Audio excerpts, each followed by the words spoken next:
I was thinking I can't speak to you now. I was becoming Yeah,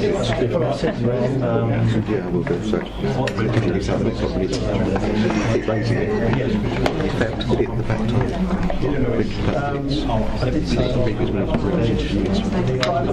Good evening, members. Good evening, everybody.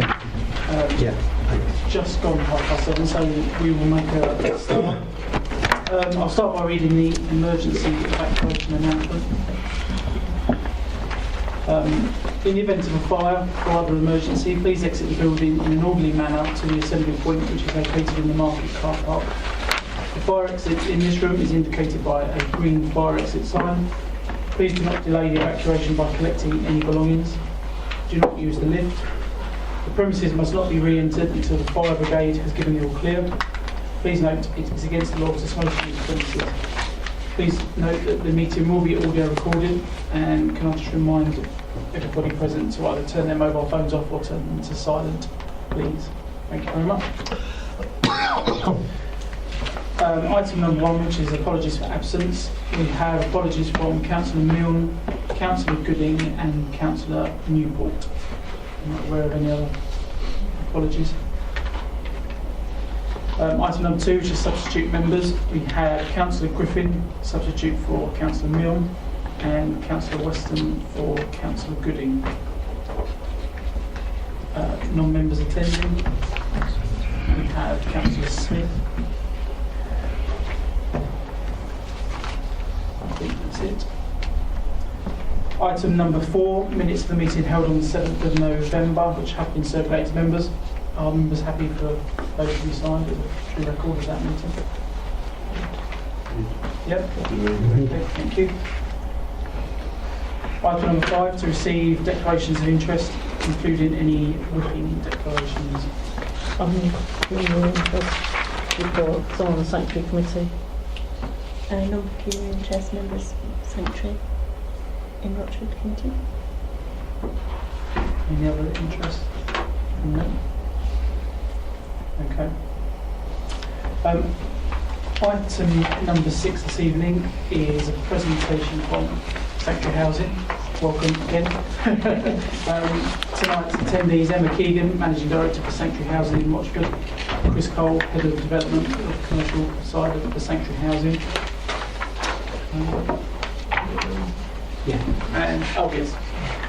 Louisa Moss, Assistant Director of Community Housing and Services.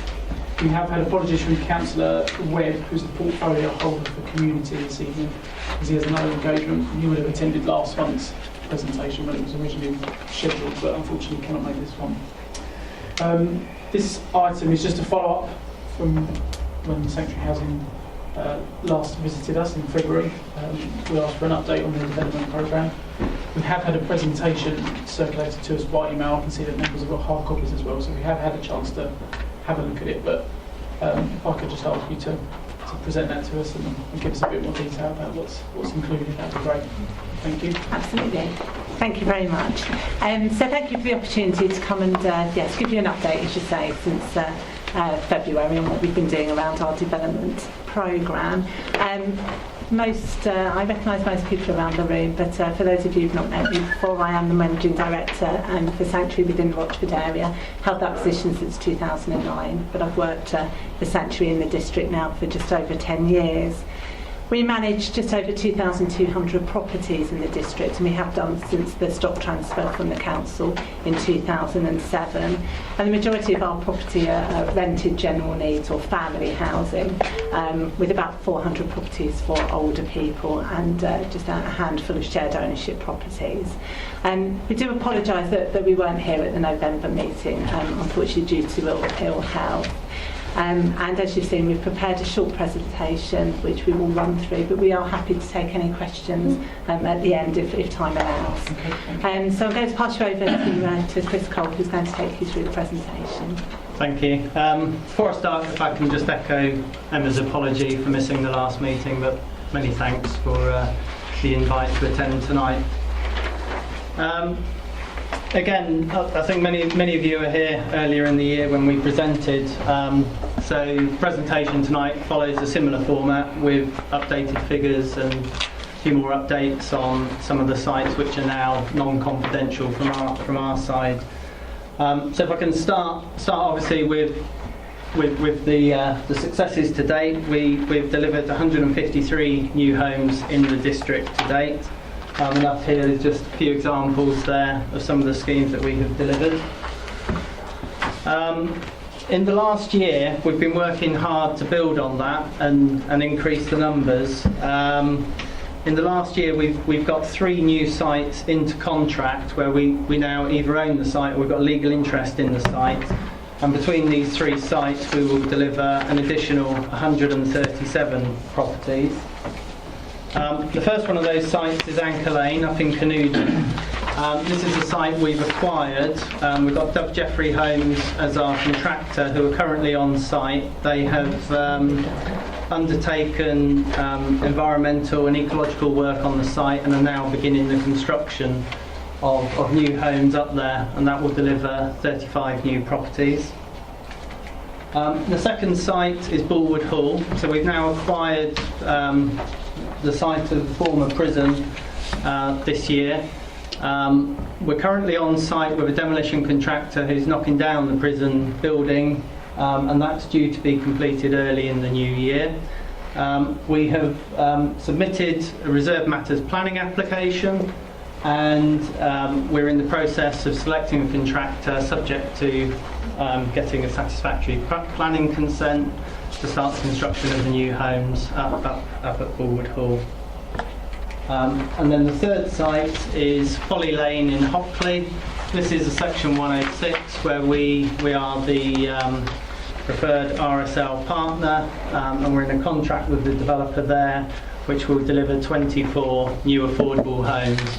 And we're anticipating taking the handover of those new properties and having those available for occupation early in the new year. In addition to acquiring land, we've done a review of our existing asset base as well. And we have 3 sites we're progressing with. The first one is Harris Court in Hockley. We've obtained a planning consent. This is a small block of garages. We've obtained planning consent now for two new properties on that site. And the second site is Kimberley Road, where again we have a planning consent for 6 new properties there. And the final site is Althorne Way in Canooden, where we have a planning application submitted for 6 new properties there, and I understand the determination date for that has now moved to the end of January. In terms of beginning construction on those sites, because they're all relatively small, we've had to procure them as a package to get efficiencies. So we've gone through a tender process. We're waiting for the planning consent on Althorne Way, and then we will be able to get into contract with the contractor to start the construction of those new properties. And there's just the one on the right there. These are the new properties that we have the consent for at Harris Court. The photograph on the left is a similar scheme we did up in Canooden a couple of years ago. In terms of sites that we're currently in negotiations on, that I can't talk specifics about, but I can sort of give you a general update on where we are.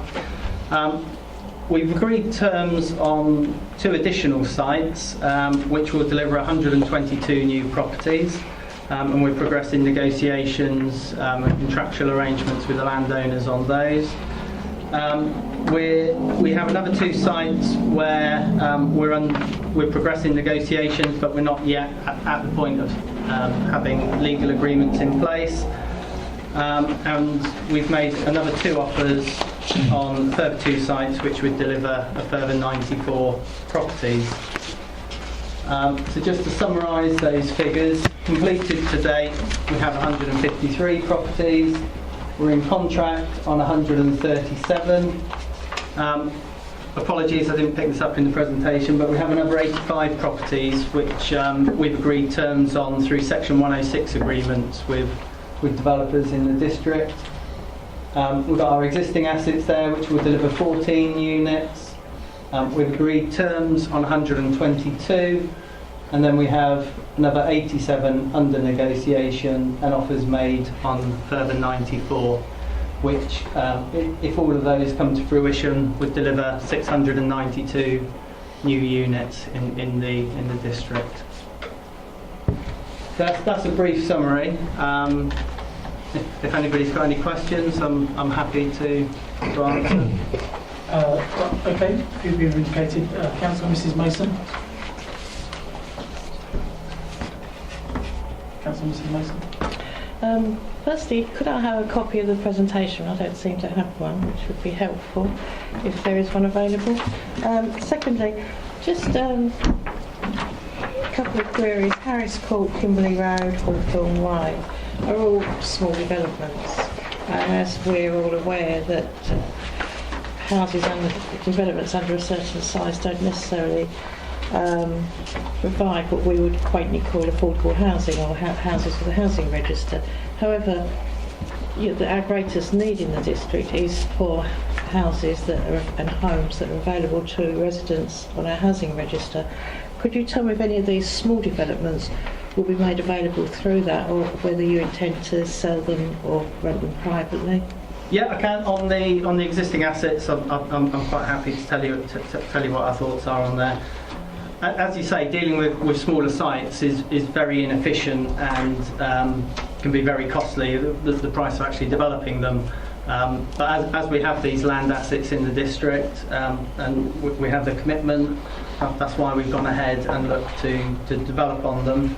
The two properties at Harris Court are earmarked to be rental properties, and the 6 at Kimberley Road and the 6 at Hawthorne Way are earmarked for shared ownership at present. Could I just come back on that? You say Harris Court rental, Yes. private market or through the Affordable rent. Thank you. Thank you, Mr Chairman. Thank you. Councillor Cooper. Thank you, Mr. Chairman. Back in 2007, the Rochford tenants had the opportunity to vote whether to stay with Rochford Housing or come over to the Sanctuary Group. Now, part of the presentation or pitch were from Sanctuary and possibly Rochford Housing as well, that Sanctuary would go in and revamp the kitchens, bathrooms, etc, etc, etc. Part of the pitch was a mention of 500 homes. Now, I think that the tenants were very misled, thinking that the 500 homes were going to be for social housing. Now, out of the 500 homes that is earmarked, what you're going to build, how many of them homes are going to be for social housing? Okay. All I can do tonight is give you a rough indication of how that may look. I can't give a specific answer on the 500 for two reasons. The first reason is within the within the 692 there, the final mix will depend on how those the final sites that are under negotiation and offers made come out. And the second issue is for the last year or two we've been working under an affordable housing policy which has been driven very much towards shared ownership. In the last couple of months the government has made a number of announcements about moving the programme, or the emphasis of the programme, towards additional rental properties, which impacts on how these numbers overall get delivered. We would estimate at the moment that somewhere between 2/3 and 3/4 of those units would be for affordable housing. Mr. Chairman, I wasn't really after percentages, but I really wanted to know, because of our housing list and homeless in Rochford District, I would prefer the number. Could we get that number next time that you come? All I can give you is, if we did 3/4 of 690, that would be in the region of you need to do a bit of maths, 500 and something properties. So 500 and something properties will be put aside as social housing rentable. Affordable housing, which No, would be a no. mix of rent and shared No, ownership. what I asked was for social housing, so people on our list can go over there and rent from you. Okay. In terms of our programme going forward, because we have to work within the government guidelines and the government framework, and as I said, for the last few years that has been very biased towards shared ownership, and that's where the government has been putting the emphasis. Hence the reason why our programme has an emphasis on shared ownership. As I said, in the last couple of months, the government's been making announcements regarding a readjustment back towards rental properties, and that is something as an organisation we're looking to deliver on. So it's very difficult at this point in time to actually give an exact number of how many would be for rent and how much would be for shared ownership, because it will depend on the programme that we can agree with the government. Just one more question. And this has come up by tenants, have asked me many times. There's two rent structures in Rochford District. They could be the same house, opposite sides of the road. One side of the road is paying half of what the other tenant's paying. Can you explain that? I'm assuming you're referring to social rent and affordable rent? No, I'm talking about social housing. Yeah, so social housing is let on two levels of rent though. So some of our social housing is on a social rent, which is about 50 to 60% of the market rent, and some of ours is on affordable rent, which is up to 80% of the market rent. So that's the existing situation for tenants at the moment. And that's because it was brought in a few years ago. The council, the government brought in affordable rents at a higher rate, so that additional money we're charging would then feed back into the development programme. So we, like many other registered providers, are already letting some of our properties in our existing portfolio on affordable rent to fund development, and that's in the light obviously of decreasing grants from central government. So that's why you could have two two properties that are exactly the same next door to each other. One might have been let a few years ago on social rent, one might have been let in the last couple of years on affordable rents. So it's actually the government that are dictating the rents? Well, our rent is regulated by the government. All our rent is regulated by the government. Our target rents, how much we can increase or decrease our rents by every year, that's government, because we're a regulated registered provider of social housing. So as a non-profitable company, you could have them at 50% less than the market value? Our rents, there's a way of calculating rents, which is set Right, by the no, government. thank you. That's all I needed. No, thank you very much. All right, thank you. Councillor Boyd? Thank you. I've got a bit lost there. I've got to rework my question. I think it's been because obviously Councillor Cooper asked the question as we discussed earlier. So, but it's trying to get an answer still. So, just going back to the number of new homes and whether or not they're affordable, and you're talking about whether or not they're going to be shared ownership or affordable rent. Obviously, you're not saying you're not going to adhere to our council's policy where if there are affordable houses built under a Section 106 agreement that they're going to be 80% affordable rent and 20% shared ownership. Are you referring to ones which might be that, for instance, you've got that Harris Court are not going to be part of a Section 106 agreement? That's your choice to build those, isn't it? Yes, yeah. So I think if we understand how many of the 692 are ones you've chosen to build as affordable, and how many will be affordable because they're part of a Section 106 agreement, I think. Well, I know it's because some of them are under negotiations and offers are made. It's probably hard. That's fine. to do. What I would say is that, again, in broad terms, under the policy, 35% have to be affordable. There's no question that we will not deliver that. So where there's a 35% affordable housing requirement, we will deliver that.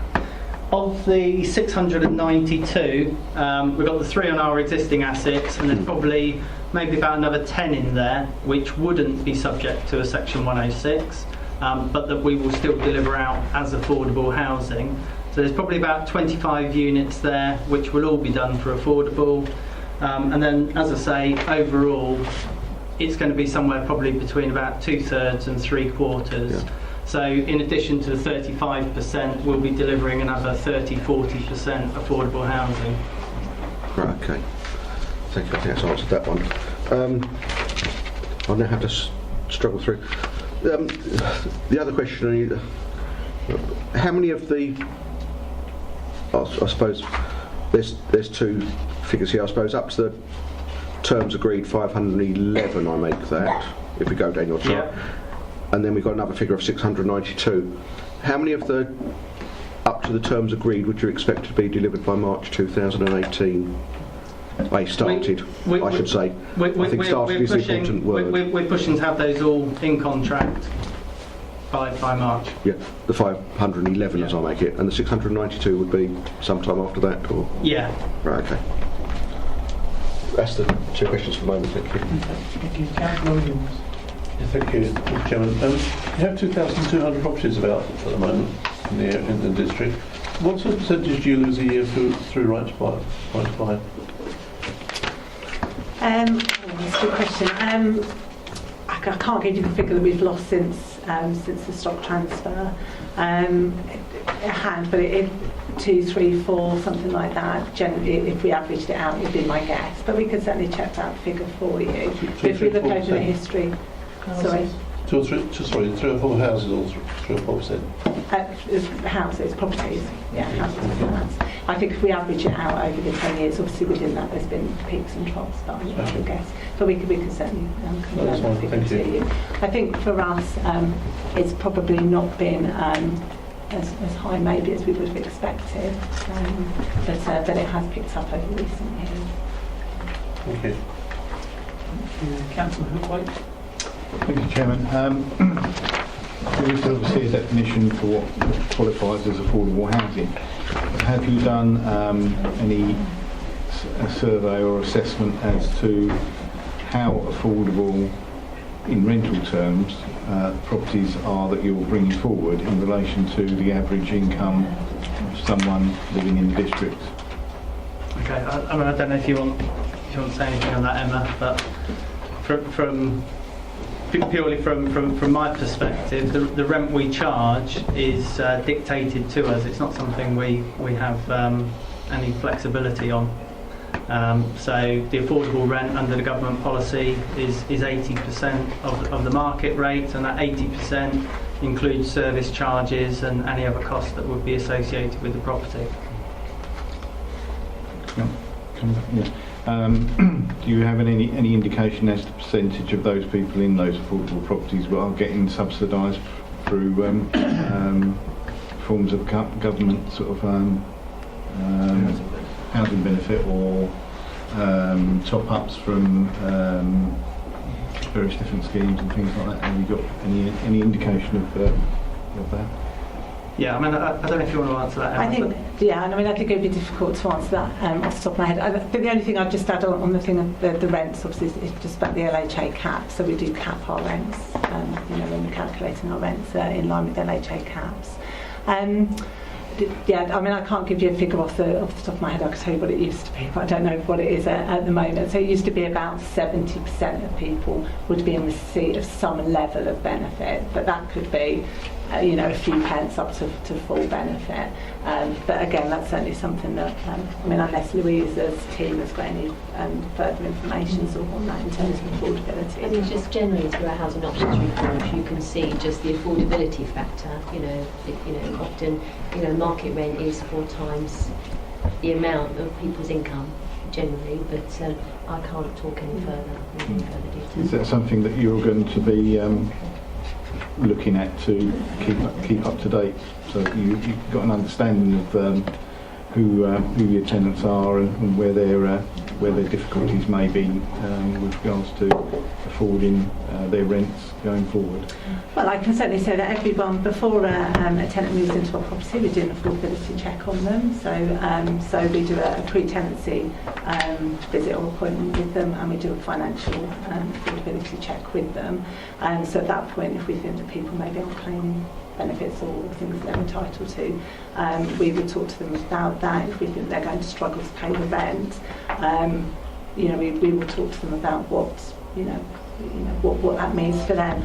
I think because we are the main landlord in the district, what we don't do is say to people we won't take them, because that would cause real problems for the council if we started to say, well, we're not going to take a homeless tenant because we think they're going to be a risk to us, so we don't think we can afford it. So really it's more about working with our colleagues at the council, with our income team around affordability. The things that we do track are things like the number of people affected by the spare room subsidy, people who are affected by benefit caps, and that sort of information. So that would flag to us as a risk, and then we would work closely, our income advisors and our income welfare officers would work closely with those families on an individual basis.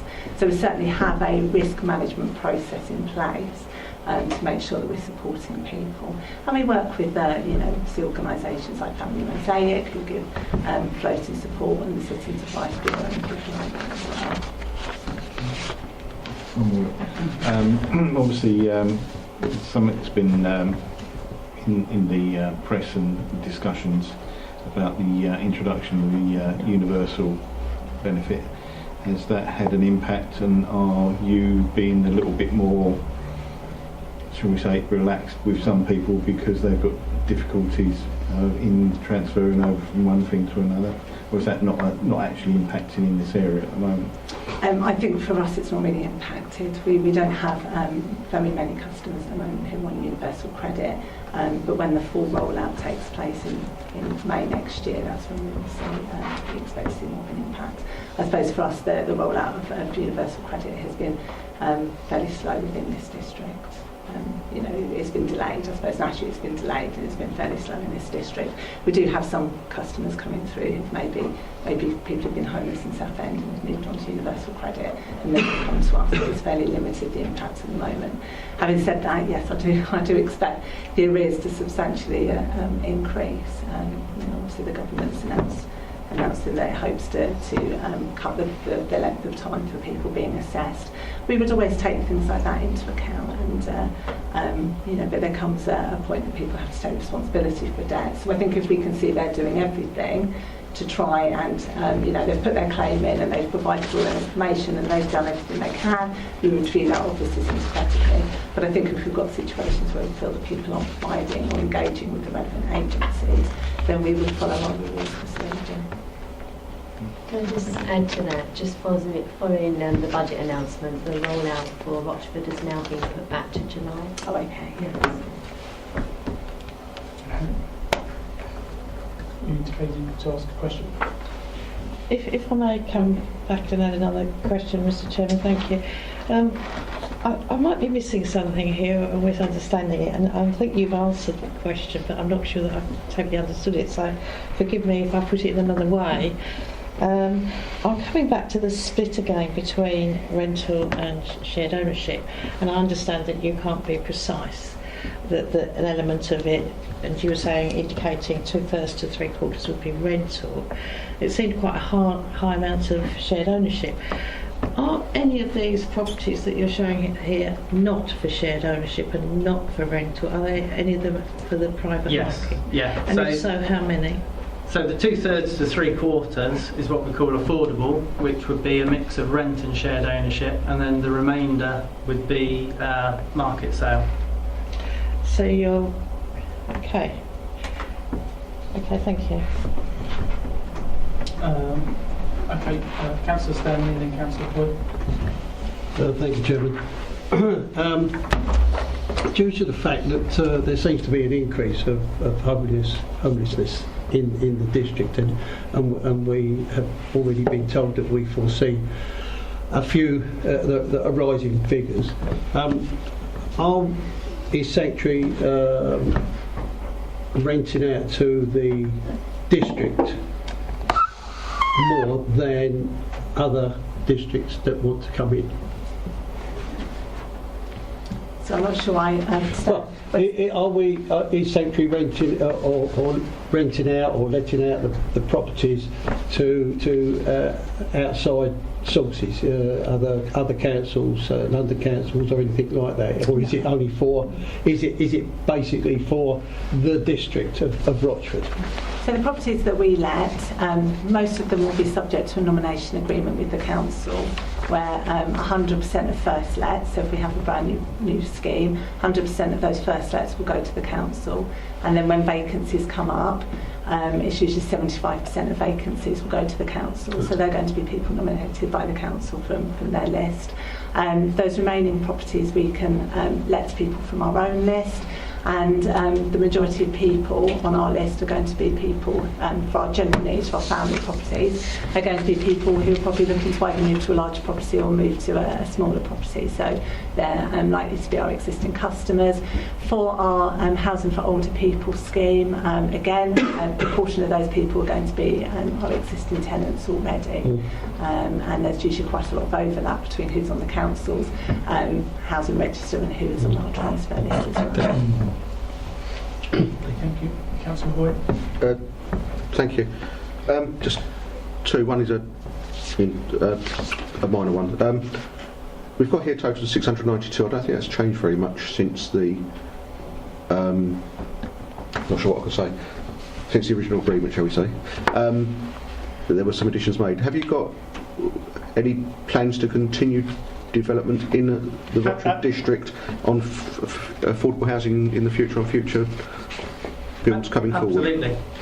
Absolutely we have. I mean, I think probably the key update from the previous meeting to this one is the fact that a lot of the schemes have moved forward. So we're getting more progressed on them. We have had a few here, a couple of sites which have come on, and I'm aware that there will be some more larger sites that will be coming through during the course of the early part of next year as well. And it is it's not our intention to hit this target and then stop. What we want to do is maintain momentum and maintain a programme going forward. And it's as sites come forward, we will look at those and do our best to secure them. Yeah. As for you've mentioned Folly Lane in here. That's a relatively small site in relation to some of the sites which will be coming forward, I think we should say. Are you in a financial position that you could offer to build on some of these sites where there could be 150, 200?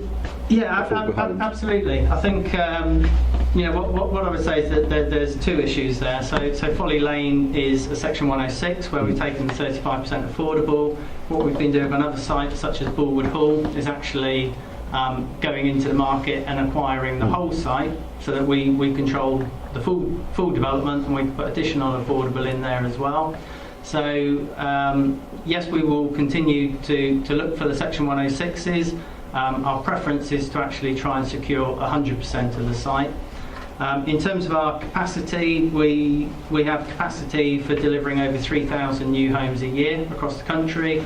Rochford's a priority area for us, so there's no issue with our overall financial capacity, subject to each scheme being financially viable, which is where the bid process comes in. And in terms of delivering larger sites, we're more than happy to look at the larger sites. We have looked at larger sites, some successfully, some unsuccessfully. I think that the benefit of a larger site is it gives us a pipeline over a course of say 2, 3 or 4 years, which gives us certainty for delivery. So our preference would definitely be to go down that road where we can secure the sites. Okay, thank you. And the final one is have you a policy around discounted homes? This was a new one to me fairly recently, which I understand some builders are now introducing, which is broadly based on government proposals, I believe, but they're their own developers' proposals. Have you heard of this? If you haven't, it's fair enough, because it's as discounted homes, so whereby you as a builder may decide to build some homes, put a covenant on them that they could only be sold with certain restrictions, such as people who live within a mile of Raleigh town centre, for instance, and you may then sell them at a 20% discount. Okay, it's not something... I've come across it very recently with one developer. I think our main focus on that would be the shared ownership product. So I know a number of developers through the 106s have been trying to renegotiate out of the shared ownership to put a discounted sale product in, which is whereas we would look to secure that continuity of affordability through a shared ownership product. Thank you. That's the answer. Thank you. No other members have indicated any question. I've got a very quick question. If I can just jump in. One of the things you touched on earlier when you talked about risks, one of the risks that I foresee possibly is the availability of future sites. At the moment, are you concerned at all about the amount of possible future sites? Is it a concern, or it's being quite a rural district? Yeah, I mean, I think over the course of the last 2 years, a number of the larger development plan sites have come through the market, and that's where a lot of the opportunities have been arising. I guess the question going forward is now those sites have been secured and are being developed, is where the next set of development plan type sites come from. So I know some of the sites within the development plan were earmarked post 2022 for delivery, and that they've been brought forward earlier. And I suppose our question would be, the development plan needs to have other sort of strategic sites sitting behind those for the future. And as an organisation that wants to deliver the housing, if those sites come forward in development plans, we'd be more than happy to look at those. Mrs. Mason. Yes, I'm sorry, another question for you, Mr. Cole, if I may. I was interested to hear you say just now that in regards to Borwood Hall, you would be looking for additional affordable. Now, I know the council's policy is 35%, but I also know you're a registered housing advisor, supplier, house, and obviously our greatest need is for affordable homes. So are you suggesting that when you purchase a site that you would consider putting in more than the 35% affordable that is our requirement? We would look at that in a number of factors. So it's a bit of a generic answer, I'm afraid. Yeah, no, I expected a generic answer. Every site is different. So some sites we may look to put 100% affordable on there. Some sites we may look to put 70-80% affordable on there, and some sites we may want to be closer to the 35% Section 106 affordable, and that's for a number of reasons. Firstly is on the larger sites we are competing with house builders, so we need to be competitive with our bids to secure the sites.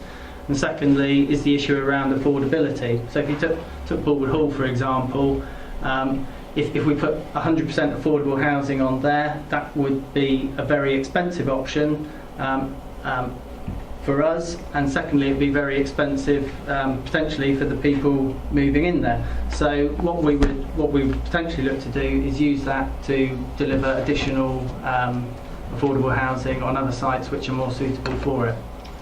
Well, thank you. I'm impressed to hear that you're going to put additional affordable in on that site. Well, we're looking at the 35, and then it depends how government funding. It would certainly be welcome, I'm sure. Thank you. Yes. Just one question. At the Borwood Hall site, the houses that were previously occupied by the prison officers, are they going to be demolished?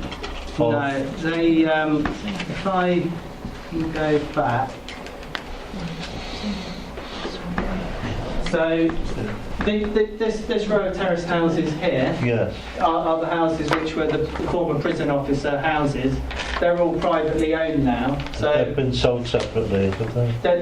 they were previously sold. Right, So the okay. land we've acquired there's a car park area here.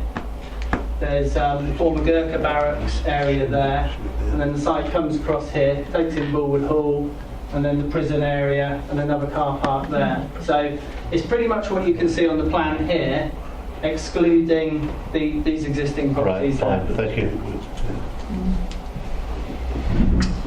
Thank you very much. It doesn't appear there are any more questions from members. So as this was a presentation, there isn't a recommendation, but I'd like to thank you for attending this evening and giving this presentation. Okay. Thank you very much. You're more than welcome to stay for the rest of the meeting if you would like to. Thank you. I think we'll leave it. Thank you. Thank you. Thank you. Good night. Good night. Right.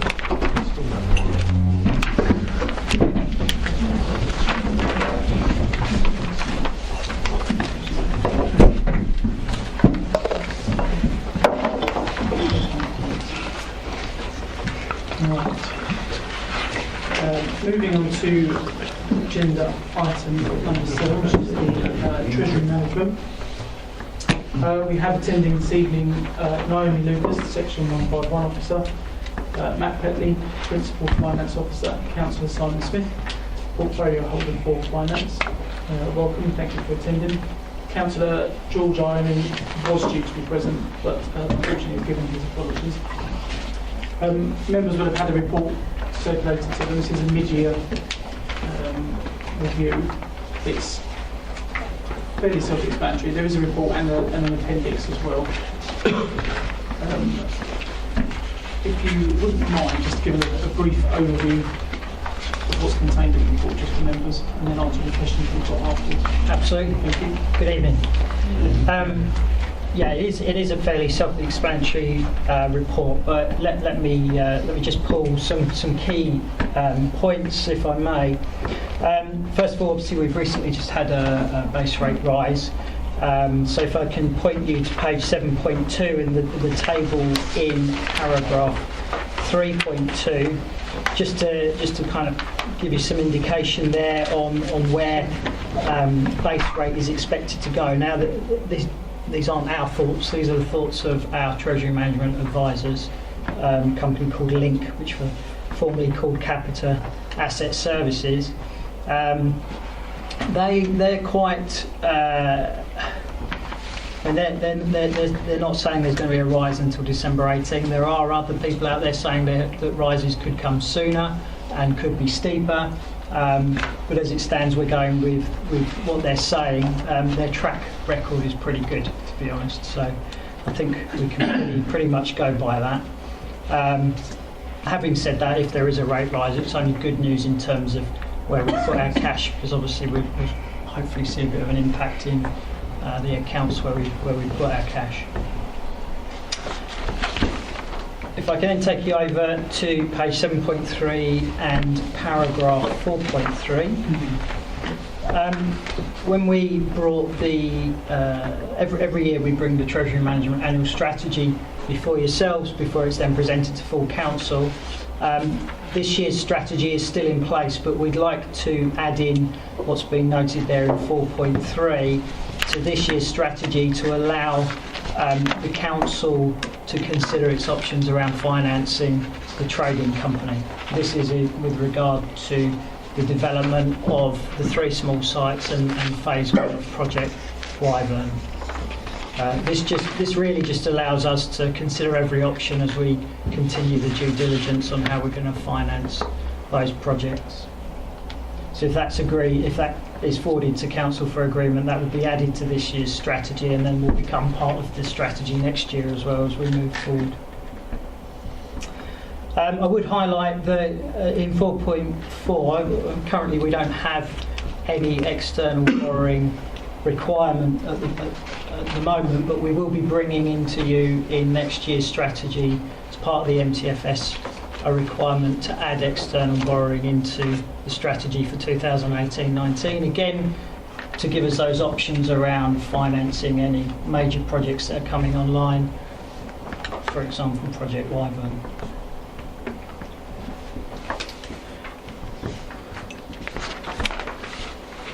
You could then turn to page 7.5, paragraph 6.3, just to give you a bit of a flavour there for where we currently have our cash invested. I mean, as at the date this report was written, 30th of September, we had £8 million out on investment.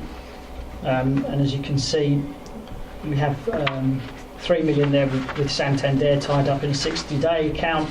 The other two options there, 3 million in a bank called Svenska, which is a Swedish bank, and 2 million out on money market with a prime rate money market. They're both instant access accounts, so we can get to that cash literally straight away. I can give you an update if you're interested. As it stands today, we have £10.3 million in reserve, split out over those same three areas. There is an update to that where we're now beginning to see, on a daily basis, we get phone calls from a broker that we use, and there are a lot of local authorities now looking to borrow cash into lend between other local authorities, which is secure. Local authorities are 100% government-backed, AAA rated, so and the rates that are being offered are not substantially, but they're higher than we're being given overnight in Svenska at the moment. So there are further options coming on stream. Finally, paragraph 7, just to bring to your attention the current contract with Link, formerly Capita, is due for renewal at the end of January next year. And the appendix that's attached to this report sets out what we would like to include in the procurement process. This list has been put together following a meeting with the Treasury Management Task and Finish Group subgroup of this committee. There's one change to that. Since we met, we've met with our portfolio holder, Councillor Smith, and it's Councillor Smith's view that he doesn't feel the need to be involved in those relationship meetings that are proposed with whatever the advising body is going to be. So currently we have 2 or 3 relationship meetings a year, which are currently being just held between myself, the 151 officer, and that relationship officer. We so did that's point 1, is it, in the appendix? Yes, sorry, point 1, yeah. We did consider bringing portfolio into those meetings, but those meetings, to be honest, are more operational and are literally there as advice to us as officers making those decisions. There's nothing else I wish to add, so if there's any questions, I'm happy to take them. Okay, we'll start with Councillor McCoy. Yeah, thank you very much for that overview. You mentioned about rate rises and forecasts. In relation to assets and investments, that's obviously good news. However, considering that future councils looking to borrow for some investments in the future, how might that impact on future forecast in relation to those borrowing requirements and viability? Yeah, taking 3.2 there does, on page 7.2, it does give you an indication. Again, this is Link's view on where the 5, 10, 25 and 50 public works line wall rates are going to go. Having said that, I mean, rates are still at the lowest they've ever been at the moment. But obviously if base rate does go up, then there will be an increase in those rate rises.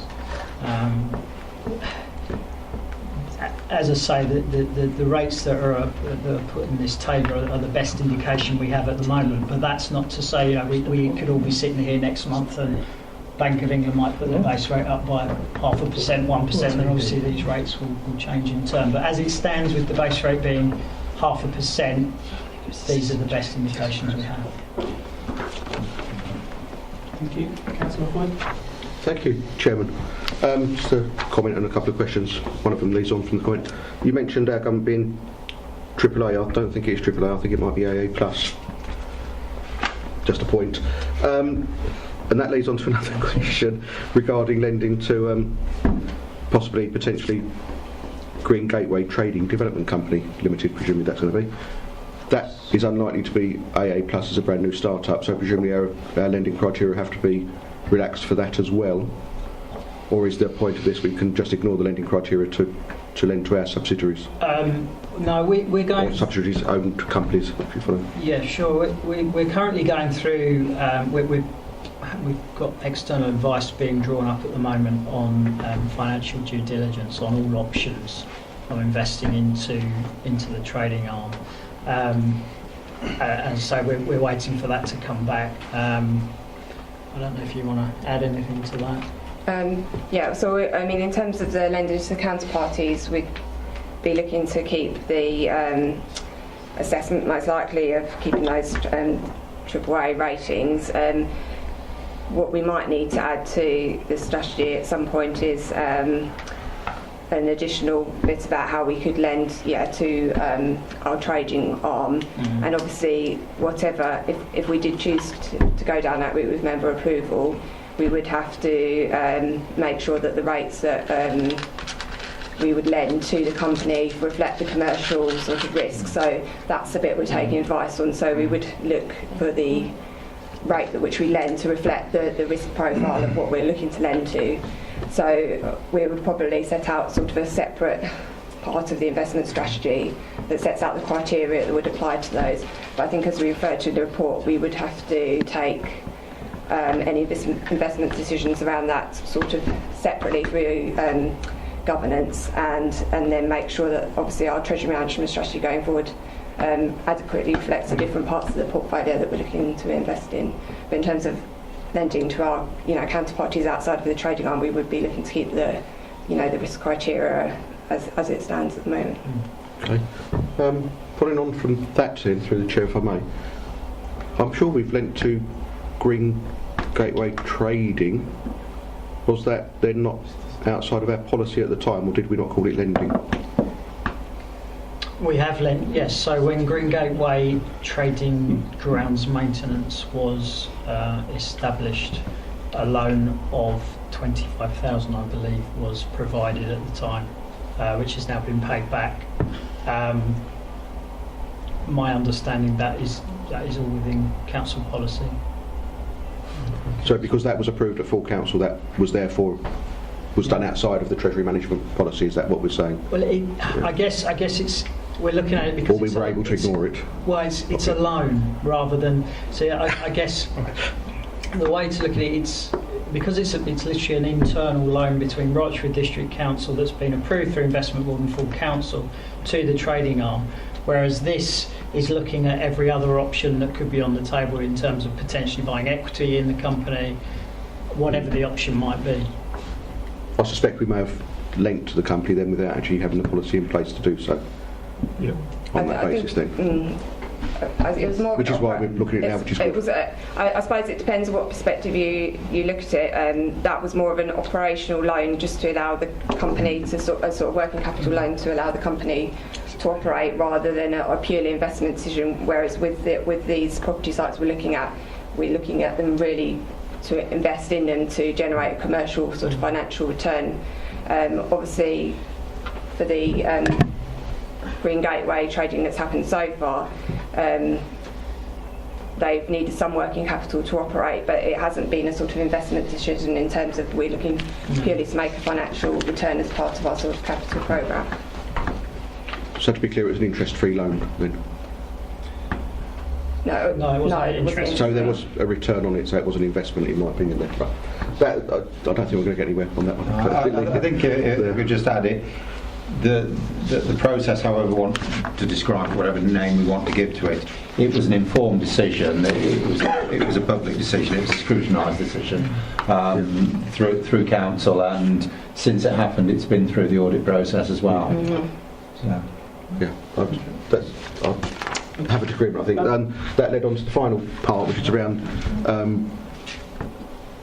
Councillor Smith and the decision not to attend the meeting. Is there a mechanism in place that the officers will report back to Councillor Smith on what their meetings contained? I assume there will be, even if it's just a report, because I'd be a bit concerned if you're not attending those meetings and nothing, you miss something because of it. But as was mentioned, the overall strategy of the investment policy is what we're looking at here. the relationship meetings are very much operational, and I wouldn't see my role being beneficial to, well, I'd say it as interfering more than that, more than anything. But nevertheless, the overall direction of travel of movements within the marketplace and treasury management as a whole is fed back to me. And obviously we have our regular meetings and feedback on treasury management and the quarter reports and the performance of the investments is all part of that process. Yeah. Okay, thank you. Just a quick question. Going back to paragraph 4.3, you said you were currently seeking advice and were waiting for a report. Who's undertaking that? That is with Link. Is that Link? Yes. Okay. There was some discussion between members prior to this meeting about the practice of doing exactly what is being discussed in here, with regards to movements by the government as to whether or not this is... Can you just clarify for members what the current status is? And I'm assuming you're not anticipating anything coming forward that prevents this from happening. So I'm assuming you're referring to the current government consultation on being able to invest outside of the local authority area, possibly. Yeah. I think there's a general sort of requirement not to for authorities not to forward borrow in advance of need unless there's a specific economic reason that you would want to invest. So I think at the moment some authorities have taken the view that in order to generate potential returns, they've looked to invest in a broader portfolio, potentially outside of the local authority area. And I think that is an area that central government has potentially raised some concerns around, and that's what they are, as Matt referred to, consulting on at the moment. So they're looking at the sort of how the Treasury management sort of advice should be interpreted and the strategies that people should use to determine whether there should be limits on what authorities can borrow for. So that's currently, I think it's due to end the consultation in a month or so. So we might get some more guidance then. But I would say it's probably, in my view, it's unlikely that they would stop authorities borrowing for projects within their own area, which is what we are suggesting at the moment. And when are you expecting the report to come back from them? Next week. Yeah, so they're currently due to do an initial report back by the end of next week. We're obviously then going to consider it as officers, and there's a report that's due to go back to the investment board in January, where we'll be reporting the sort of outcomes of that and our recommendations as to next steps. Thank you very much. Councillor Mr Mason. Thank you, Chairman. I'd like to address these questions to Mr Petley, please. Can you tell me whether there's any amendments proposed to the appendix that's attached to this report? The only proposed amendment would be on item 1 to remove reference to portfolio holder. So are share of investment. Are you making that an additional recommendation?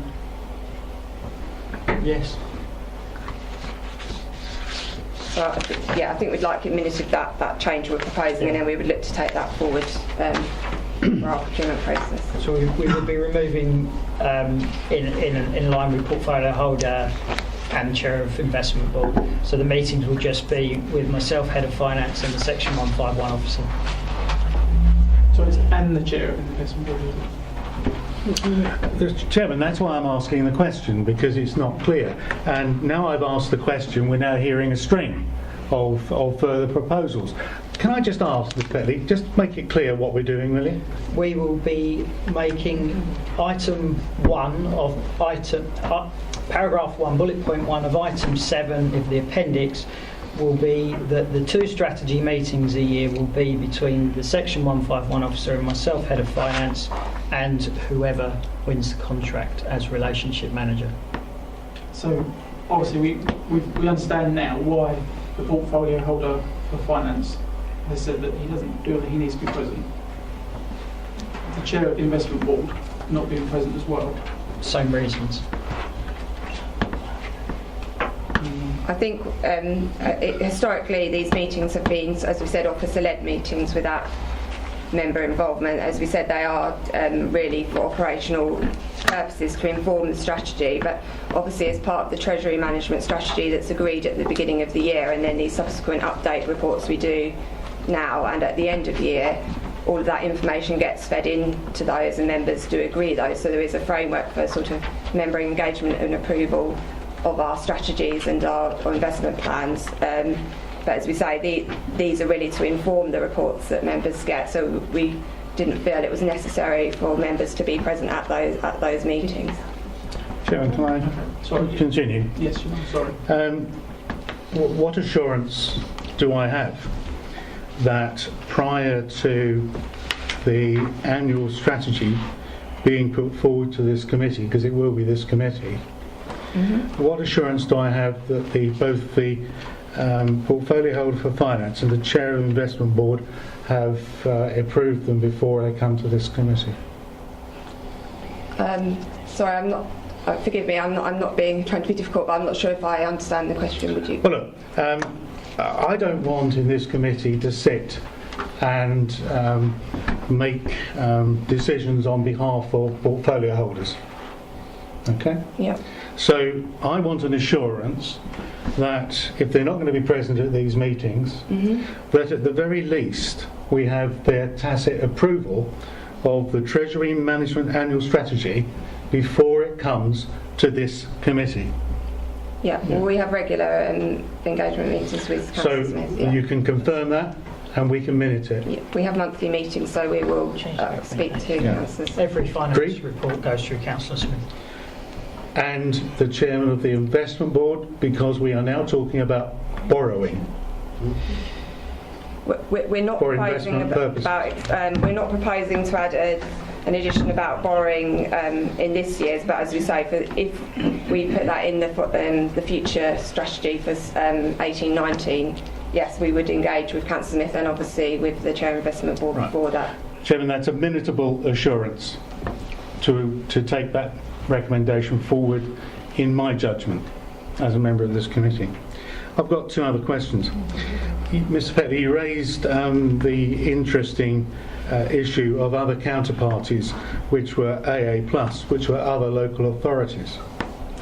Are you proposing that these become counterparties within the current Treasury Management Annual Strategy, or are you going to bring a paper forward, as we've had in the past and sadly be rejected, for fresh counterparties? Our current Treasury Management Strategy allows for us to invest with other local authorities. In that case, Chairman, may I ask Mr. Petley to explain to me why we're not?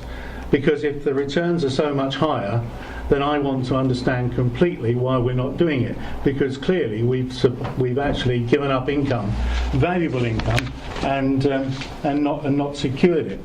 Further, I would probably like to see a paper, because I have some doubts in my own mind. I hear the words, it's guaranteed by the government, but I've got a funny feeling that if a counterparty failed to repay us, that the government probably wouldn't immediately, like it would do for banks, wouldn't put their hands in their pocket and give us the money back. And I've got the funny feeling we'd be funding a borrowing at the Public Loans Board rate or even higher. It may even be a punitive rate because another lender has to be found for us. So I'm not too keen, actually, on hearing that we can do it already. A, we haven't, and we've foregone income, which would have been higher. And further, I don't think we've examined it sufficiently. Okay, if I may just take the first point.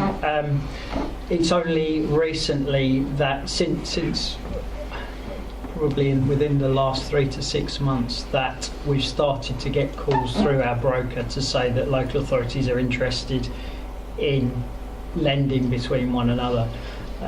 Up until that point, the best rates we've been able to get, given our risk-adverse strategy, are with the 3 institutions that are named in this report. given that they are now within our strategy, they have been within our strategy for a number of years. As finance officers, it would only be sensible to start to look at them as another option now the rates have started to tick up a little bit. In terms of government, the question around government support to local authorities, I would have to go away and look at the basis of that, but it is my understanding, and has been my understanding as long as I've been in local government financing, that the council, that central government backs local authorities in terms of financial problems. Chairman, I'd like to see a note before this goes to full council, not to this committee, but certainly for full council. I've heard the word backing before. The Icelandic government backed a lot of people, but actually didn't pay them back for several years. So I'm not terribly keen on what I've heard. I'm not assured. And if it's already in our strategy, I think it behoves us here in this committee to ask the next question, which I've just done, and get an appropriate assurance around that. The other, and it's not really a question, it's an observation, so you can relax. I was really pleased that you will be, when the council lends money to Green Gateway Development Limited, that not only are we going to have to consider for proprietary and probity reasons what level of interest that they have to pay, but I think I heard that the council will also have to look through not only to Green Gateway as a subsidiary of the council, but more particularly where the investment is actually placed. The money might be placed with Green Gateway Development, but essentially it's in an asset which is going to be rented to another party. And you know, Chairman, subprime was a big issue in 2008, and I think it behoves us as a council, and certainly through a Treasury annual strategy and the investment board, to ensure that we really know what risk we're taking with the covenants that are ultimately behind the money we're putting in. It's an observation. Unless, of course, you want to tell me you're not going to do that. Thank you. Councillor Stanley. Thank you, Chairman. Can I bring you to 7.4 and 6.2 on that paper, where we've got, we started off with a £5 million of investment and 1.92 in the main current account. The main current account seems to have gone down somewhat, and now I see that we've got a balance of 8 million. I mean, the current account has actually gone down, so where's that gone, the difference? And I know it's not, we like to make money, but you know, where did you find the other 3 million? So the nature, there's two parts to the question really. The nature of our cash flow cycle within a month, so paying our creditors, money coming in from debtors and through government grant, will mean there's always a fluctuating balance on our current account. Our current account is with Lloyds Bank, so at any given time, one day we may have £2 million in there, another day we might only have £100,000 in. Just the nature of timing and payments and receipts, as any bank account would work, even our home bank accounts. Another element of that, though, is that of the 1.92 million, without having the papers in front of me going back that far, I would think that a proportion of that has probably been put out that isn't required for short-term cash flow purposes, it's been put out to investment. So that's why the 5 million has gone up to 8 million, plus there's been more money in during the year that we've been able to put out into investment that is subject to cash flow requirement. Yeah, so I think as a general principle, we wouldn't look to keep the level of our current account above what it needs to be for operational purposes, because we're obviously making minimal return on that. Yeah. So we would seek to put that in other products that yield slightly higher return. And then, as Matt says, obviously, just before, for example, we do our staff pay run, the balance will be quite high. So this, it's just a snapshot of time, really, as to our current account level. But I think the bigger picture is about the balance across all of the accounts. Yeah. Can I come back? Yeah. I realise that we've got to have a balance in there in the main current account. And what is the... Okay, so the minimum we keep in the current account is what? Well, we don't keep a minimum in there. Basically, we just keep it at a level that will cover our cash flow requirements on a daily basis. But it can vary from day to day. So if you took the 19th of the month when we pay our preceptors and we pay our salaries, we'll need circa £4 million in there. But on another day where there isn't any transactions going through, we could keep it at a bare minimum. So it really is monitored on a day-by-day basis, and with knowing what's happening over the coming months. Yeah. Okay. Thank you very much. Councillor Mrs Mason. Thank you, Mr. Chairman. I'd like to come back to the proposed amendment by the officers, and I must admit I'm slightly uncomfortable with it. I can accept Councillor Smith's desire and wish to say that he doesn't particularly wish or see a need to be involved in these meetings, and the current chairman of the investment board. But we're doing a policy here, not for 3 months, not for 6 months, but for a longer period. And with all respect to Councillor Smith, we have annual council in May. He may not, at that stage, be the portfolio holder for finance. The chair of the investment board can change.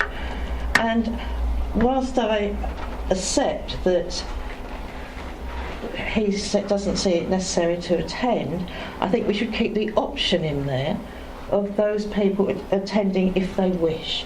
Now, I don't want to make an obligation on the portfolio holder current, but I don't think we should exclude the opportunity for future portfolio holders, whether it's Councillor Smith or not, I don't know, I'm not assuming anything, Councillor Smith. But, you know, what I'm saying is that the whole intention of this is for 4 years. So I can understand that you're looking at your situation now, but someone else in holding that situation might have a different perspective. So what I'd like to do is to make a suggestion that perhaps compromises makes a compromise between the two suggestions, and so, rather than compromise. Yes. Well, I won't compromise you, I'm sure. Is it Northern Ireland or well, it could be, couldn't it?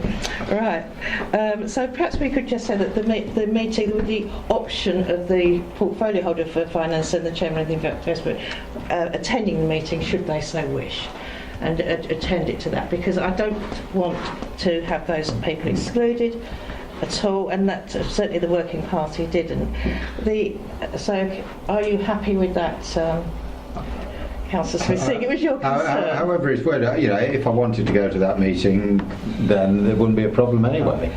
Well, I think we need it worded in there, because the amount of financial involvement is going to increase with the activities that the council is considering undertaking, and I think there needs to be that provision in there so that if the portfolio holder, whoever they are, wishes to take it up, and the chair of the investment board wish to take that up, they have to do so. So I would propose that that's amended to cover that eventuality. And if I may just ask one other question of you, Matt. When we were discussing this report, one of the other things that we considered was that we wanted, and I can't see it in here, forgive me if it is, that the procurement to be for a period of 4 years or less. I don't think it is in there, but we have agreed to go for a 4-year procurement or less. Or less. So I don't know if you want to, if that should be included, so that if that should be in the amendment. This is really part of the specification. This is the spec on what we want from the contract, but we can verbally agree that we're going for a 4-year or less. Okay, no, that's fine. Okay, thank you. Thank you. Councillor McQuarrie. Yeah, this is a question that goes back to what the chairman asked, or perhaps just to help me understand something around that, because I missed the pre-me. In relation to what you were talking about local authorities and how the government is now looking at how they're dealing with some of their investments or whatever, are we basically saying that these local authorities have been looking to trying to acquire assets outside their area? Is that assets in relation to like property portfolios? Is that what's being reviewed? Yeah, I mean, I think that there's a number of authorities that have been investing in a whole range of things, most commonly property and property sort of funds, but other things as well, maybe sort of solar farms or other investments. So other authorities have invested in a range of different sort of investments to make a financial return outside of their local area. So there's the possibility that it's going to be a bit more restrictive going forward. Possibly, yes. We'll have to. I mean, the guidance isn't absolutely clear cut at the moment, which is why I think they're sort of seeking to make it a bit clearer. So I think at the moment, if authorities are able to justify that it's in the best economic interests of local authority, they've made that argument and then invested in those. And I think what's starting to happen now is there's a bit more challenge about whether that's the right way forward. So that's what's being consulted on at the moment, and it may be that the government do issue further guidance around that. Okay, thank you. Councillor Coyle. Thank you, Chairman. Just a quick question. On page 7.3 and the table under 5.1, are you able to remind me what the £360,000 is on the revised latest and end of year forecast for the general fund reserve, please? The forecast for the what the 360. Yeah, which has appeared obviously presumably after February 17. So the original budget for capital expenditure was 1,024,000, just over 1 million thousand. Over £1 million, sorry. The latest budget is £1.5 million. The increase is regarding the IT migration expenditure and also circa £150,000 worth of projects from last year's capital programme that moved into this year. Thank you. Councillor Mr Mason. Thank you, Chairman. Thanks for letting me ask. It's in pursuance of what Councillor Hookway was saying, and I guess I'm bound to ask this question because it's triggered in my mind that there is this review being undertaken of the powers, if you like, and the advisability of local authorities borrowing for asset purchase. And I'd just like to ask our officers whether there's any risk that the government may actually prevent us from borrowing for property investment purposes as we intend for Project Wyvern. They haven't made any indication of that that's the case. I think, in my personal view, I think that's highly unlikely. At the moment, local authorities are allowed to borrow for whatever they see fit within the general boundaries of their own sort of treasury management strategies, which, as I say, some people have interpreted that it's within their remit to borrow outside of their area as well. As I say, there's no indication from central government that they would stop us borrowing for our projects within our local area. So my view would be that's highly unlikely. Could I just ask a further question? If that were to happen, my concern is how Mr Hammond looks at essentially what I was brought up to learn when I was studying PSBR, and I guess the term still exists, public sector borrowing requirement, it still exists, at least in the minds of the Treasury, with a bunch of local authorities all going out there and borrowing from the Public Loans and Works Board. I imagine the figure's getting quite big, and I just wonder how Mr Hammond feels about that figure just simply being a call account for local authorities. So, assuming it's a bit more than just a semantic exercise and it could be an economic exercise, if that were to be closed off to us, In terms of our Treasury Management Annual Strategy, because that's what I'm talking about, what other sources of borrowing could we get involved in as a local authority? Borrow from other local authorities, I heard that, but I'm not sure what terms they'd offer us in terms of, will you lend to us for the next 30 years? Maybe not. I mean, are we entitled, are we able to go to the debt market and raise all sorts of other instruments that I'm acquainted with at least?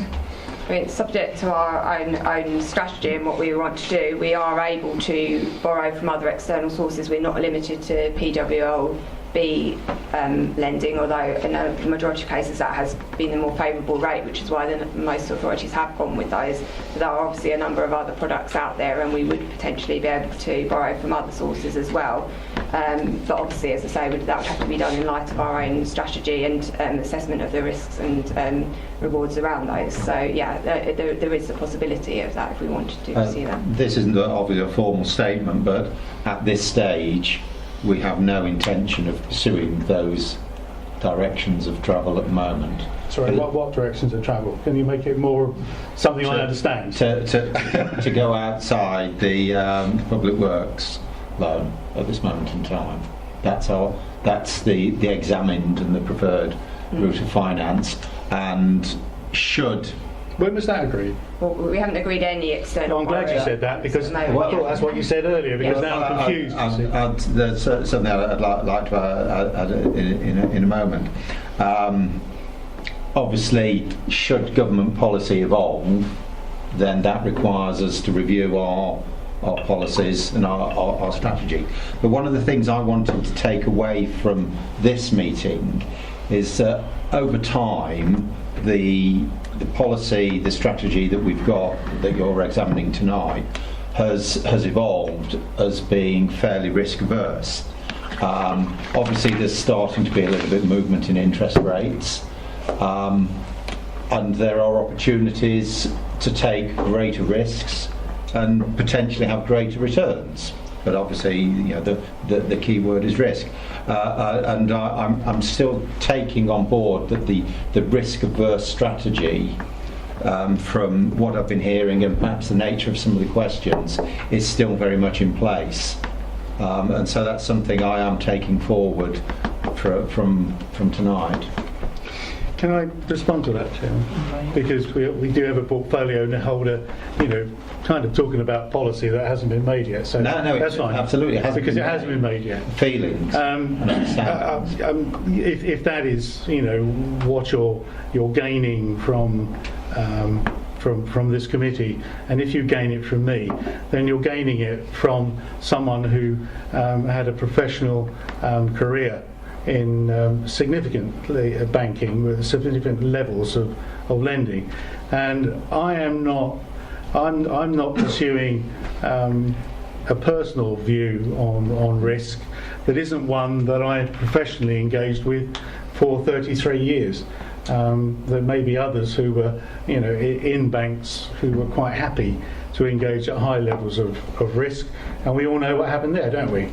So I'm not working for a commercial organisation that can afford to lose money, and this is a public authority which represents whose assets are represented by its people, and as such, we have to be thoughtful about what we can do to protect their lives and interests.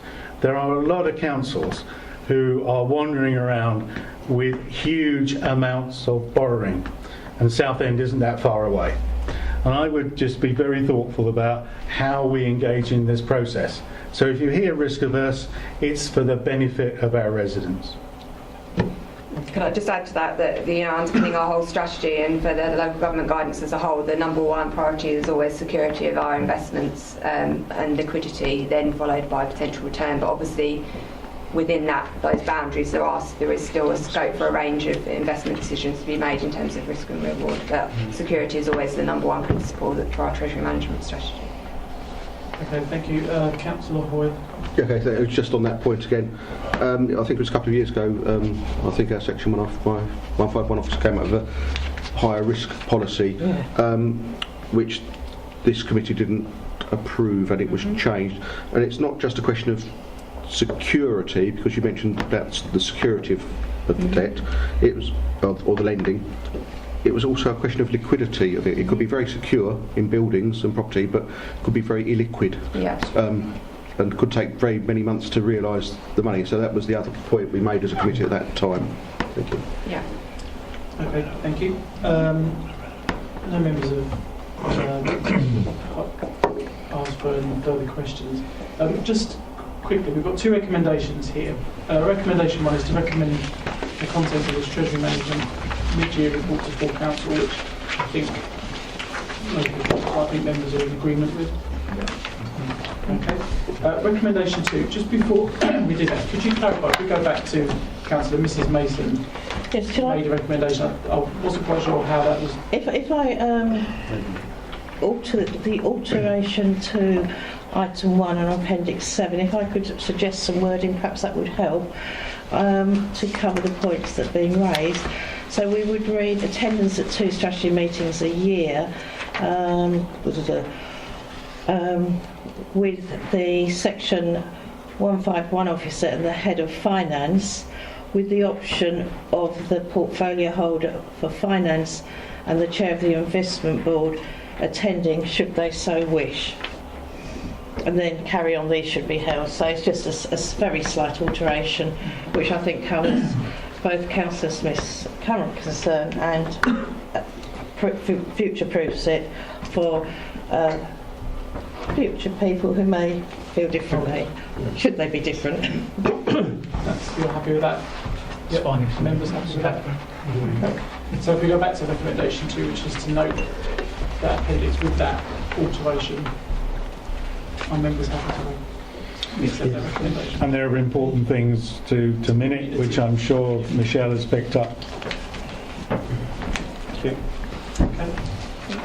Thank you very much. Thank you for attending this evening. More than welcome to stay. It's more fun later. I don't believe it.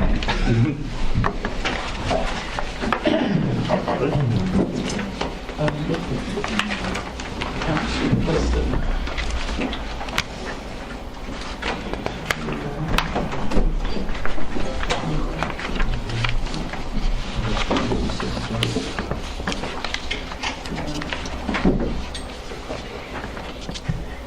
Just make sure you take your own coat, Matt. Yeah, if I won't suit you.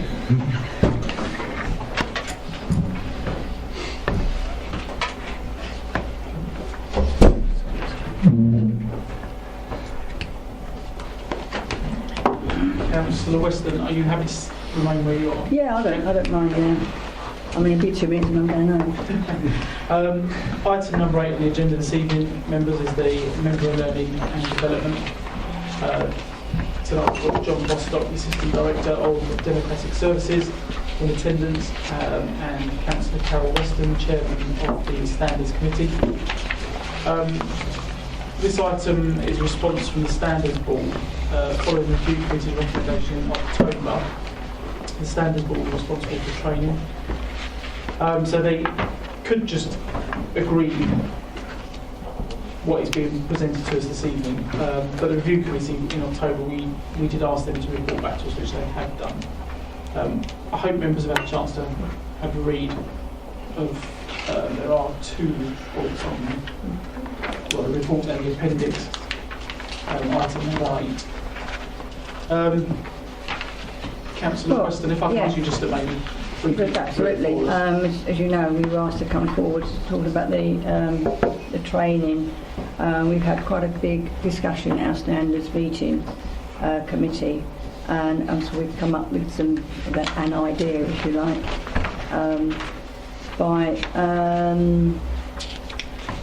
although it's got working party, I think what we decided to establish as a working party or working group, whichever you want to call it, in the respect of taking on 4 members from the Standards Committee to work out and agree on a timely basis at the beginning of every year on the aspects of training for members. we talked about having 4 members of the Standards Committee across the board. I believe in my own self that we're looking at a couple of very experienced councillors who've been through lots of training for the many years they've been councillors, and possibly 2 newer councillors that will give us some input on some training and development of councillors in general. We're looking at it obviously at the beginning of every municipal year, I can never say it, and maybe in the autumn going forward. I think it more or less explains quite a lot of it in here. There are aspects in here also about the mandatory training as well. We also felt that we should keep as is, maybe a couple of little things that have changed. I'm not too sure anything else I need to say on that. I do believe that the 4 people we're thinking of, one's myself, one I believe is Councillor Mrs Mason being one of the, and the 2 other newer councillors. Councillor Edith, I think he was one of them. I think we were going to try and FD, sorry, yeah. Apologies. And I think we were going to try and chat Councillor Mr Stanley if he wanted to be involved, and also an independent person. So I think that gives us a wider choice of training in our own minds how we feel with newer and older councillors. The only thing I'm not too sure on is why, well, it says it on here, because obviously being the Standards Committee we could look at the training section, why we are recommending it to full council, but I'll talk about I think that has been discussed. I think Councillor Mason. And it may well be I just have to explain what we're doing rather than... I think if may I come in there? Yes, obviously do. Sorry.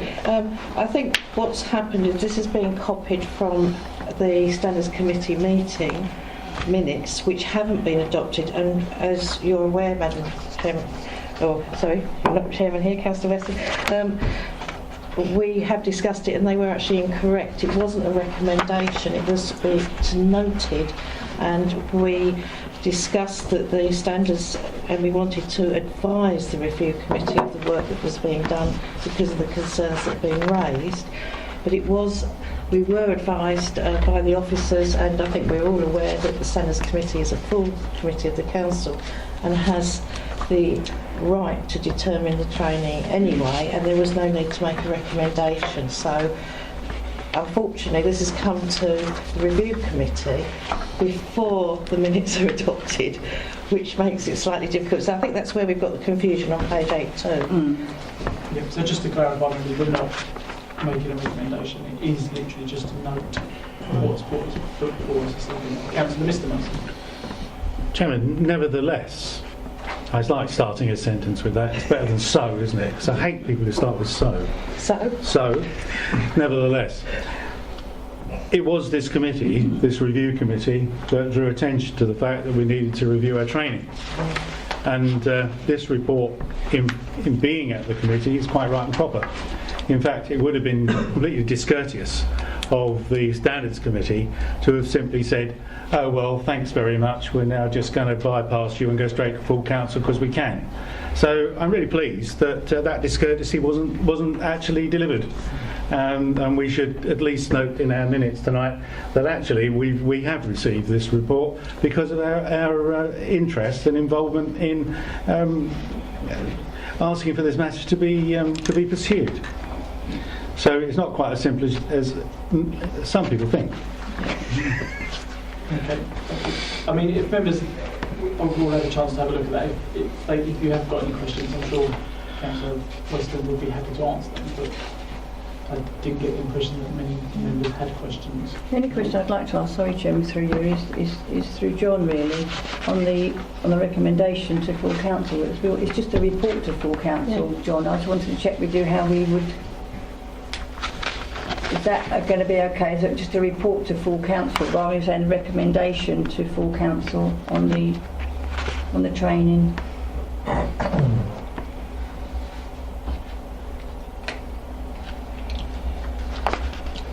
Well, if we look at page 8.5, 2.1, this committee asked the Standards Committee to consider adjustments to the member training arrangements and to report its conclusions through the review committee for onward recommendation to full council. Hence the report, because the Standards Committee considered the review committee's suggestions and is now recommending through this committee into council. Right. The last time this committee met, it was mindful, i.e. the review committee, that in many ways member training is an important subject, and it recognised that although the Standards Committee could resolve the matter, it was minded to suggest that standards recommend through this body into full council. I think we have a dilemma here, Mr Chairman, if I may, in that the review committee, of course, did ask for that. I believe Councillor Mason was the councillor that asked for it.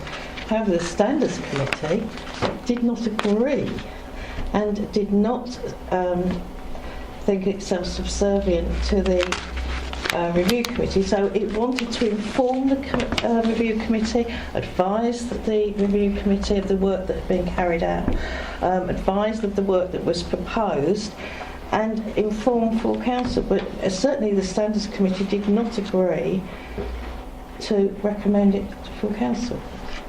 And I'm sure if you listen to the tapes, that will be borne out. And we did have officer input on that at the time. Councillor, Mr Mason. This is not like the Northern Ireland situation.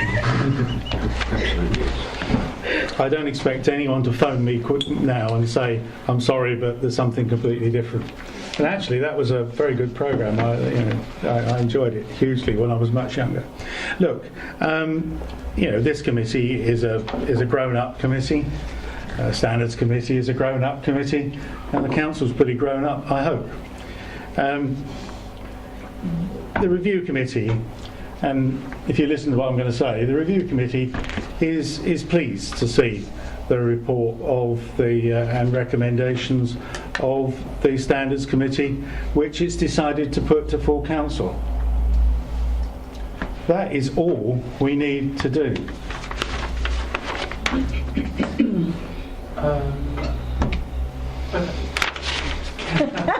As a review committee, I would agree, yeah. Well, that's what you're here for. Yeah, as a review committee, yes, but that just leaves the Standards Committee with a slight issue. That has to be any sort of issue. Well, I suppose I'm happy to recommend in the sense that this is, we told the review committee exactly how we propose to do this, and we are coming back to you just literally to say to the full council, this is what we are proposing to do. Aspect, really. Well, and end it in the end of the day.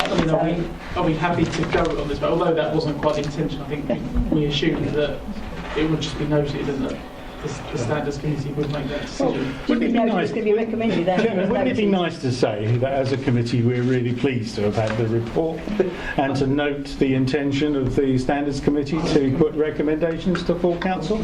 I think that's a really grown-up way of actually getting out of a procedural dilemma, because we're grown-ups. I would agree.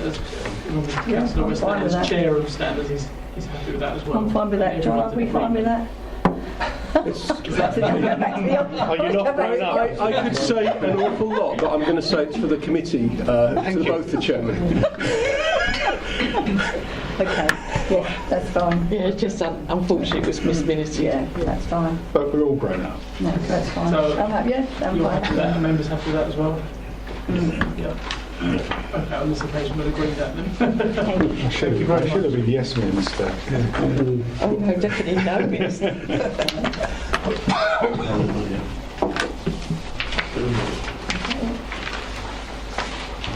Are you more welcome to stay? Yeah, I will be staying to listen to the rest of this meeting, Chairman. Well, you might as well. It's going to get better. I didn't tell the others, didn't I? Agenda item number 9, just the key decisions. He's working out. Be careful. Yes. Does anybody need a copy of the key decision document? If you could just raise your hand, we'll get one. I need 3, Michelle. Well, preaching here. Yes.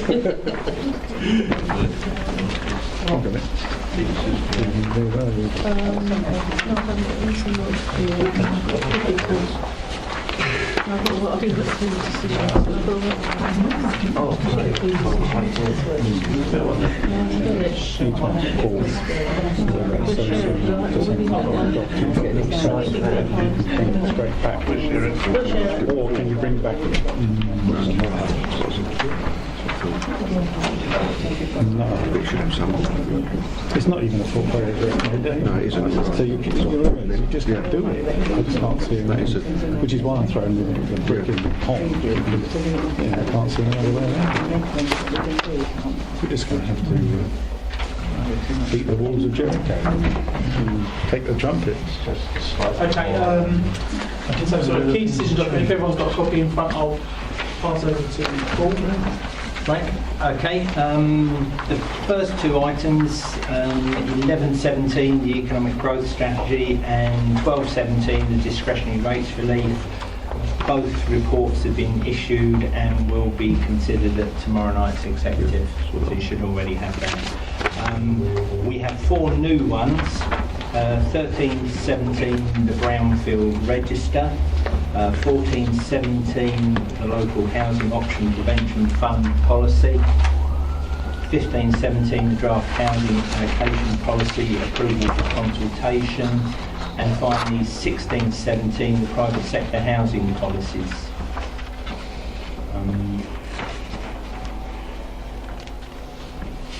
Anyone, any comments or questions? No?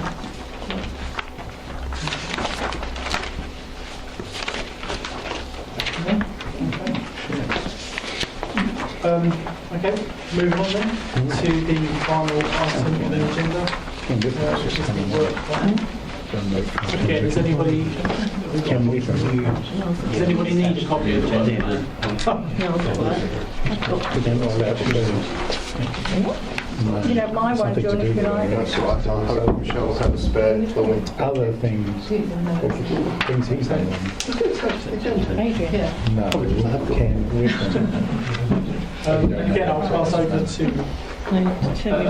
Paul. Right. Okay, really only to say next month we have the emergency planning. We also have the social media and council's communication process to be discussed. Members might remember a resident suggested that as a topic, and that one's coming back and we've invited him to attend.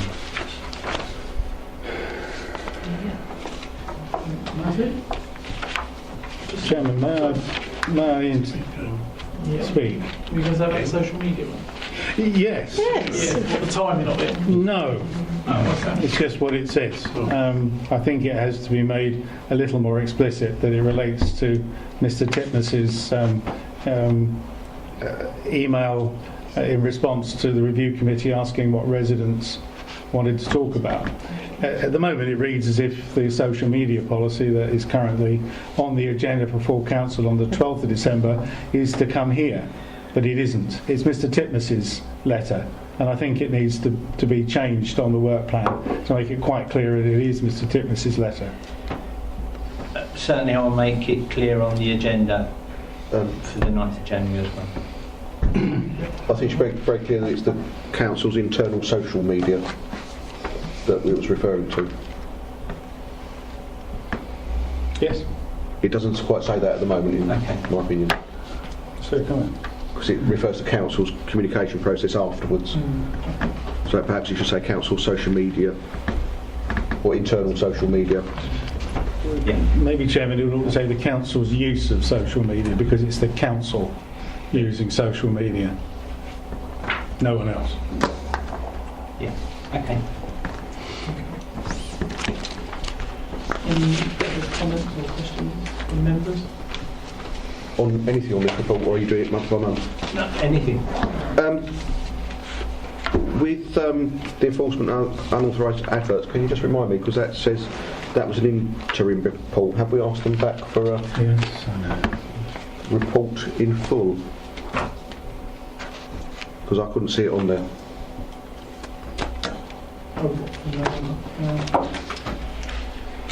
Yeah, sorry, for the 7th of November meeting. Right.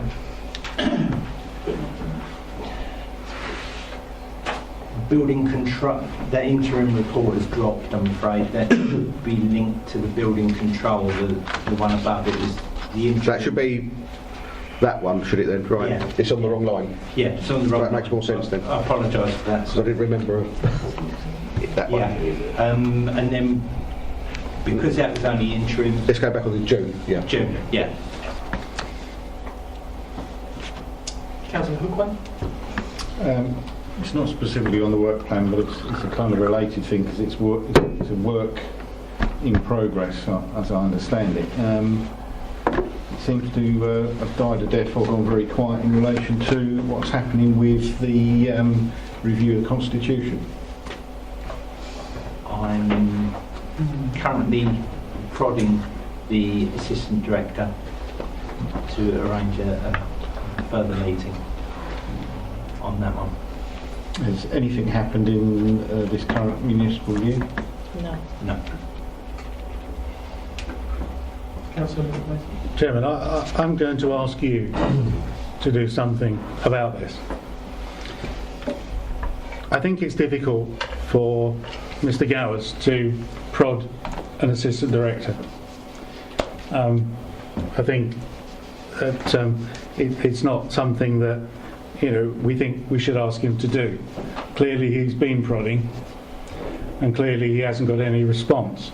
May I ask you to have a meeting with the assistant director and find out what's going on, please?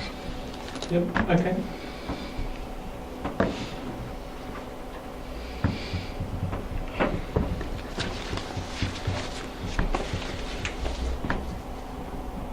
Any other questions or comments? I think I'd like to just comment that I think it's a great concern that we've got a working party topic that's been on here month after month and just been left. It's been a year now since the meeting, last meeting.